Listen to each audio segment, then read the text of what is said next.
Bonjour à tous et bienvenue sur la chaîne. Je suis Gabriel Fontaine et ici on parle auto sans prise de tête. Conseils pratiques, explications techniques, accessibles et réponses claires à vos questions de tous les jours. Que vous soyez débutant ou passionné, vous allez trouver ici de quoi mieux comprendre et entretenir votre voiture. Pensez à vous abonner, à laisser un petit like et restez avec moi jusqu'à la fin de la vidéo. Chaque détail peut faire la différence. Si vous avez récemment acheté une nouvelle voiture et que votre commande a été passée à l'usine parce que la configuration que vous souhaitiez n'était pas disponible dans les stocks du constructeur, vous vous demandez probablement comment votre voiture arrivera chez le concessionnaire, combien de temps cela prendra et quelle sera la procédure à suivre pour l'acheminer jusqu'au concessionnaire. Nous vous expliquons tout dans cet article. Temps d'attente. En réalité, les raisons qui expliquent le temps que met un client à recevoir son véhicule sont multiples et ne se limitent pas à des raisons logistiques. Par exemple, les délais de livraison ont maintenant triplé par rapport aux délais habituels en raison de la crise des semi-conducteurs. Si l'on éliminait toutes les autres variables, l'attente dépend principalement de l'endroit où la voiture est construite dans le monde et de celui où elle doit être livrée. En règle générale, le délai se situe entre 1 et 3 mois si la file d'attente de fabrication est courte, si la production se déroule à un rythme normal ou acceptable et s'il n'y a pas d'imprévu pendant le transport. Rappelez-vous ce qui s'est passé il y a quelques mois avec un navire qui s'est échoué dans le canal de Suez. Terre, mer et air. Lorsqu'une voiture quitte la chaîne de production, elle peut être transportée vers sa destination ou vers son point de distribution intermédiaire par voie terrestre, maritime ou aérienne. Il s'agit d'une tâche complexe qui nécessitait beaucoup de coordination et qui représente une part importante du coût d'un nouveau véhicule, qui est répercuté sur le prix final. Nous expliquons ci-dessous les différentes méthodes d'expédition.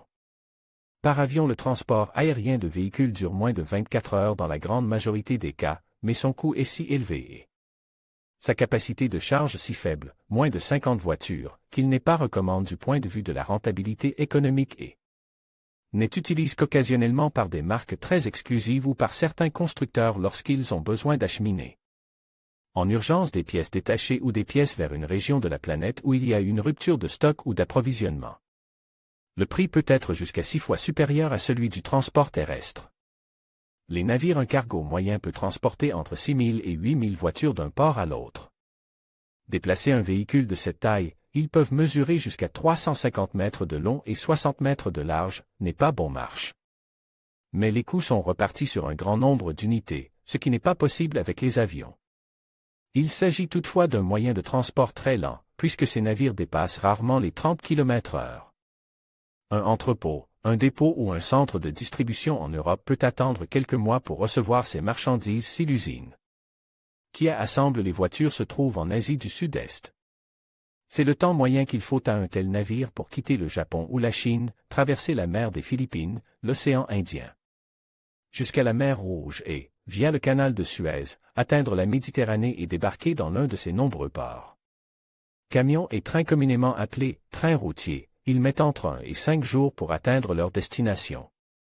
À moins que les livraisons ne soient effectuées dans le pays où les voitures ont été fabriquées, ce transport est souvent utilisé comme étape finale entre le centre de distribution et le concessionnaire où les produits sont servis. Un camion tombereau peut aujourd'hui transporter entre 7 et 11 voitures en même temps, jusqu'à 30 tonnes, un chiffre qui peut varier en fonction de la taille des véhicules déplacés d'un point A à un point B, à une vitesse moyenne de 80 km/h. Les trains conventionnels constituent une alternative à ce cas de figure. Les expéditions ferroviaires peuvent prendre de quelques jours à plusieurs semaines, en fonction de la distance à parcourir. Il existe des trains d'1 kilomètre de long qui peuvent accueillir des centaines d'unités et les transporter directement de l'usine de production au port ou de l'usine à un entrepôt logistique à des vitesses relativement élevées, jusqu'à 150 km/h. Le transport terrestre est généralement intermodal afin de réduire au maximum la consommation de carburant et les coûts. Vous pourrez vous désabonner de ces courriels à tout moment. En vous inscrivant, vous acceptez les conditions générales ainsi que notre politique de confidentialité. En conclusion, le temps nécessaire pour qu'une voiture arrive de l'usine au concessionnaire varie généralement entre quelques semaines et plusieurs mois, en fonction de divers facteurs tels que la distance, le mode de transport et la demande. Les véhicules sont principalement transportés par camion, train ou bateau, chacun ayant ses propres avantages et inconvénients. Comprendre ce processus logistique nous permet d'apprécier davantage le chemin parcouru par notre voiture avant qu'elle n'atteigne nos mains. Merci de nous avoir suivis dans cette exploration du transport automobile.